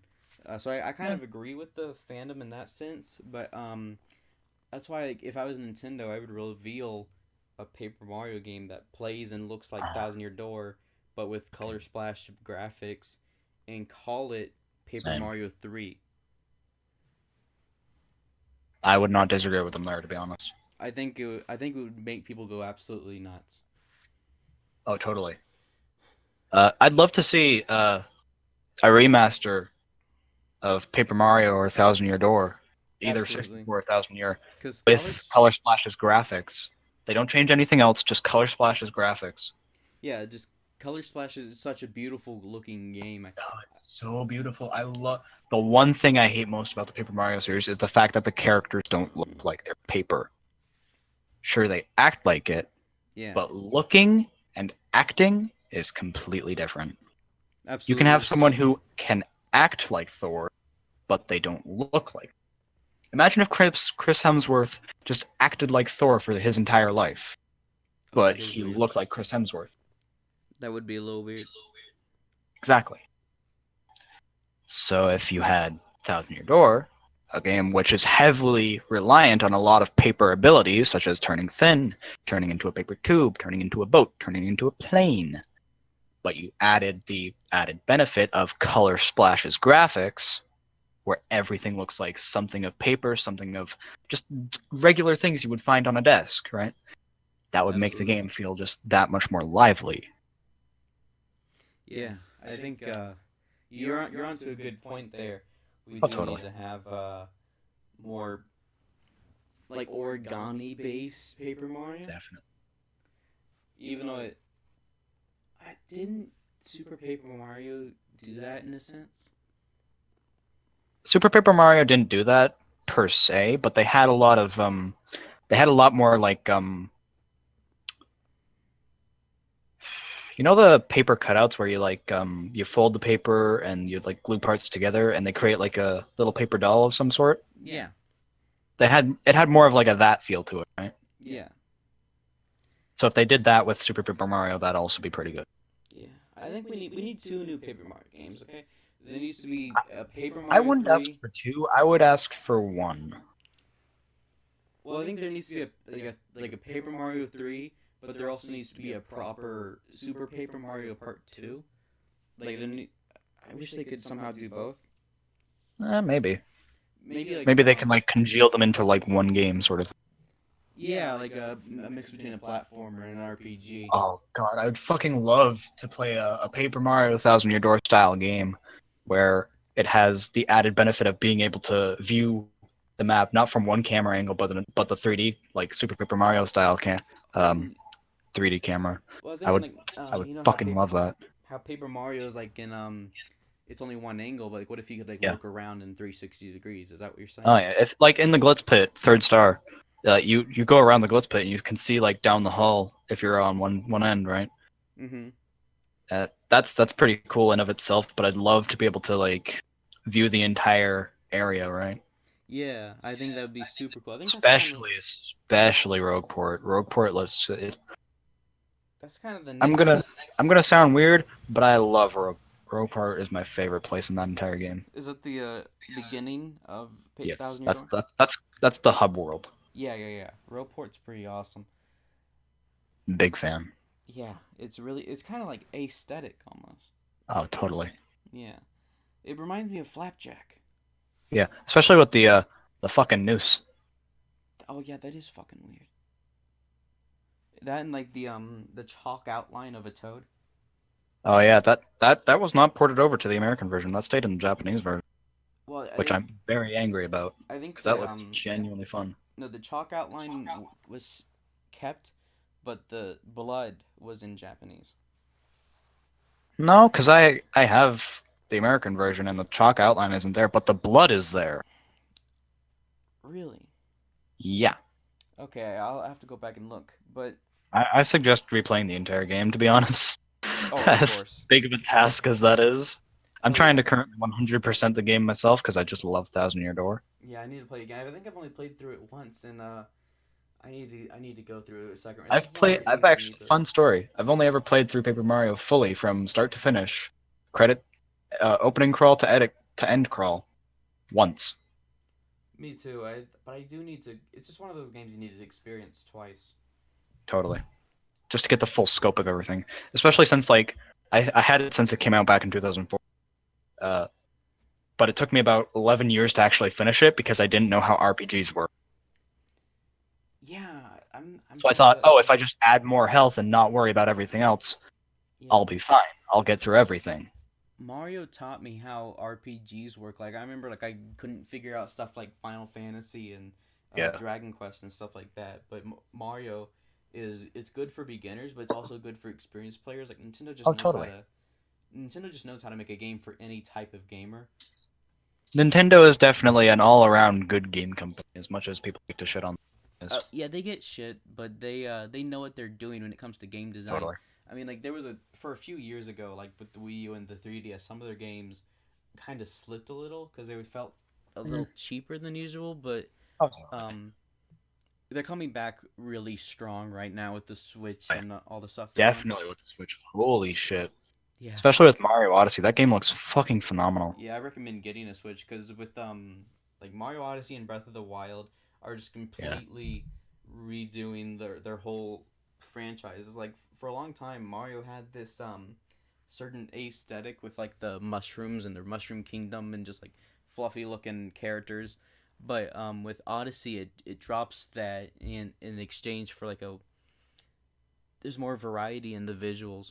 Oh, totally. Especially from, like, you look at something like the kitchen level, like the food level, and you look at New Donk City. That was in the same game? I don't fucking believe you. Yeah, it does look like Cyber. The whole Luncheon Kingdom looks like a mod, to be honest. But Honestly. I uh, love the Luncheon Kingdom. It's probably my favorite. I know in like Super Mario 64, if you look over the edge of a certain level, you will find um like JPEGs in the sky of like skyscrapers, and it made me want a Mario game that took place in like a realistic city, and we finally got that with Odyssey. It looks pretty fucking cool. Yeah. Yeah, it's kind of weird. Recently, I went to a friend's place who had an N64, and she had got me to play Mario 64, and trust me, after about 16 years of being just so used to the GameCube controller, it's very weird to go play a Nintendo 64 game. Okay, the N64 controller is bad, but the games are really good. I don't think the controller's bad per se. I just think they didn't really design it well. I guess that's kind of saying it's bad, isn't it? Well, I don't know. I'm not going to be offended by anything you say because the N64 is my least favorite Nintendo system, but it has Really? some of my favorite. Well, design wise, yes, I because don't I don't think the controller is very good, and two, yeah. some games have this. I really think they hit the gold with the GameCube. 'Cause I love the GameCube controller so much that I went out and bought a USB version of the controller so I can play with it on my computer. That's really good. That's a sign of a good controller. But the That problem, is very much a sign of good controller. Very few controllers have made me want to go out and grab a USB version so I can play with it on my computer. yeah, The only one that's been able to do that is the fucking GameCube controller. my Though biggest to be fair, problem. most games that I've played, aka the NES and the Wii, those don't really have too many benefits to having a controller to them. Because the Wii is Bluetooth entirely and motion sensor, and the NES has like fucking what, like 6 buttons. Yeah, but my main problem with the N64 is not the controller. It's the fact that many games require either the memory pack Oh yeah, or the dumbass expansion pack that came with Donkey Kong 64. oh yeah. And then there was also the Rumble pack that came with a few games too. Yeah, like That one wasn't really necessary. some games don't even run without that expansion pack. Yeah. So that's kind of why I'm turned away from the system and like I Ah, just usually try to find. It's kind of like the Nintendo 64 predicted DLC. It really did it, but like that's why when I want to play an N64 game, I try to see if it's been ported anywhere. instead of going for Yeah. the raw cartridge. I mean, I'd love to have a Nintendo 64 to play the original Mario 64. Considering how laggy it gets in some parts when I try to emulate it on a better computer than the N64, it kind of worries me. I would recommend either downloading it. Well, it's not. It's too late to download it off of the Wii because the Wii shop is Oh gone. yeah, But I have it emulated. I have Project 64 as well as a ROM of Paper Mario, so I mean it's fine. yeah, well, the emulator is not a bad idea. But I think if they ever come out with a Do virtual you console think? for Switch, Do you think or that they'll release a miniature version of the N64? I was just about to get to that. I think waiting for that would be I your don't best think bet. so. Not anytime soon, at least. Well, it Probably would. in about 3 or 4 more years, when the Nintendo 64 can be considered an old console and can't really be easily accessible. Because like I go to my local game shop, they've got several of them. So Really, yeah, when you're talking like an independently ran one, or you're talking like an EB Games. like I'm talking about, like the miniature NES and SNES that they've Yeah. been releasing, Yeah. like one of those. And then in my game shop, they have proper Nintendo 64s, at least 5 of them at a time. Well, I don't. Are you talking about like I said? Are you talking about like a GameStop or EB Games? Or are you talking about like It's more independently of run? an unknown. It's called Game City. I don't think they're anywhere else in Yeah, America. I think they're like more British. I think I don't know. They might be just Canada exclusive. I don't know. it's very possible. But what I was going to say is GameStop doesn't sell games in America. They don't sell games as old as N64 anymore. No. They don't even sell GameCube or original Xbox and PS2. Like they're done with that. That's why I love my little Game City, because I go to EB Games and GameStop. GameStop, they have fucking nothing that I play, and EB Games has minuscule amounts of GameCube games.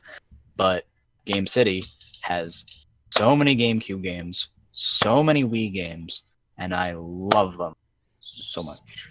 Absolutely. The Wii is probably my biggest collection of games. Um, Same. yeah, I have like nearly 100 Wii games. I don't have that many. Oh, I'll send you a picture sometime. I have three I large towers of Wii games down in my living room. Wow. I mean, to Yeah, be fair, most of my Wii games don't work anymore because I crashed them to shit because I got them when I was a small child. absolutely. Uh, I I have damaged about some boxes too. 8 or 9 working Wii games, as well as like I have 4 GameCube games, but only 2 of them work. That being Thousand Year Door and Monkey Ball 2, which, by the way, both superb games. Monkey Ball's so good. I know, right? I've gotten down to a fucking T how to beat Monkey Ball 2's Monkey Race 2 um, Block Tower, I believe it is, I don't think or I've some. played Monkey. I have Monkey Ball 2, but I've never played it because I haven't had a Monkey Ball itch in a long time. I suggest if you ever have a Monkey Ball itch, play Monkey Ball 2. The story mode, fucking incredible. Love it to bits. I have a lot of fond memories of the first game. I've never played the first game. I've heard a lot of good things about it though. I think they're both equally. I think they're both pretty well received. Yeah. Monkey Ball 2 might be like the definitive version, but right Yeah. now all I want is just make a Monkey Ball online and put it on the Switch. That's all I ask. Oh god, yeah. On the note of Steam games, do you have any Steam games that you really enjoy? No, because my laptop doesn't run much, but I Oh, do have I recently installed this. There's a game on the. Do you like point and click adventures? Kind of. Um, I played through a point and click game on the Switch called Agatha Knife. It's a super Yeah. interesting game. It's about a little girl, 7-year-old girl with insomnia. She always looks tired, and she runs a butcher shop. Nice. And when they run out of business, if people don't want to buy their meat anymore, because the supermarket sells it for super cheap, she creates a religion for animals that makes the animals glad to die, and as well as it people have reasons to come in and buy their meat now. Oh, I see. That's actually a really interesting premise. It's a really interesting idea for a game, but it's a sequel or like no, it's a spin-off of a game called Mechanica, Oh, Mechan, I see. yeah, it's Mechanica more or All less, right. and I purchased that off of the summer sale, as well as System Shock 2 and To the Moon and Corpse Party. So those are the games I have Oh on yeah. my laptop. Uh, I've only started System Shock 2 so far, but I plan on next time I get a free day playing Mechanica because that company, Mango Protocol, their point and click adventures they're super funny, they're super charming. right. I recommend those to you. Oh yeah. But when Uh, it comes to online games, I'm just on the PS4. I don't play too many online games, but the online games I do play whenever I'm playing with my friends are usually a lot of free to play Steam games like Business Tour, which is online Monopoly, Double Action Boogaloo, which is a lot of fun. Murder Miners, I think actually I don't actually no, I don't think that's free to play though. Um, Was that Realm of first the one Mad called Gaw's pretty good. Online Monopoly? I need to look into that. That sounds really nice. It actually is a lot of fun. We get very heated over it. It's I'll look called in. Business Tour Online Multiplayer Board Game. Yeah, That's its full title. But I mean, other than that, it's fairly interesting. I'll look into But that. like paid games that I got from friends as well as just my own self Hmm. are Borderlands that I got from the contest. You know, I had mentioned it before. My friend had gotten me Gary's mod because if it's a staple that if you have Steam, you probably have Gary's mod. I do not. Wow, you're breaking stereotypes, dude. Well, I kind of never really played very many Steam games. Like I said, I'm Oh not yeah. much of a PC gamer, so I Oh, do have a lot of Valve games. I have there's a Half Life and stuff. really good uh Smash Bros. Style game on Steam, and it's 100% free, and I very much recommend it. What's it called? Brawlhalla. I've heard of that. I think that's on the Switch too. Is it? Yeah, maybe it's not. I'll look. I don't think so. I heard it's on PlayStation only. Oh, okay. But you mean PlayStation and PC? Yeah. I Okay. don't think they're cross compatible yet. Oh, okay. I'll look into. Sony's like pretty shitty when it comes to cross compatibility, though. Oh yeah. Well, Brad, I think it's time we start wrapping things up. We've been going for 2 hours now, but I've really enjoyed talking to you. Thank you Oh so yeah. much again. It was very fun talking to you. I accidentally go for long times too. I just love talking to No, Big fan. It was really nice talking to you. It was nice talking to you Yeah, too, lad. pleasure meeting you. Hopefully, we can do some more content together in the future. Oh totally. I'll have you come back for part 2 when Christian's Yeah. more available and he's not puking everywhere. Yeah. Maybe if you stopped dying. Yeah, if he survives, we'll have you back on and you can meet him. Rest in peace, Christian. God bless your soul. Yeah, rest in peace, Christian, Lad. 1998 to 2018. Rest in peace. Good lad. Yeah, but I think it's time I hit the stop recording button and head to bed because it's getting pretty early over here. You're 2 hours behind me, right? Yeah, it's 11:08 right now. Yeah, I'm at 1:10. Oof. So I think Yeah. I'm gonna go ahead and call it a night. Yep. Again, great talking to you, Great talking to you, Jula. and I'll see you around. This has been Escape Pod episode 9. And Thanks for listening. yeah. Adios. Adios.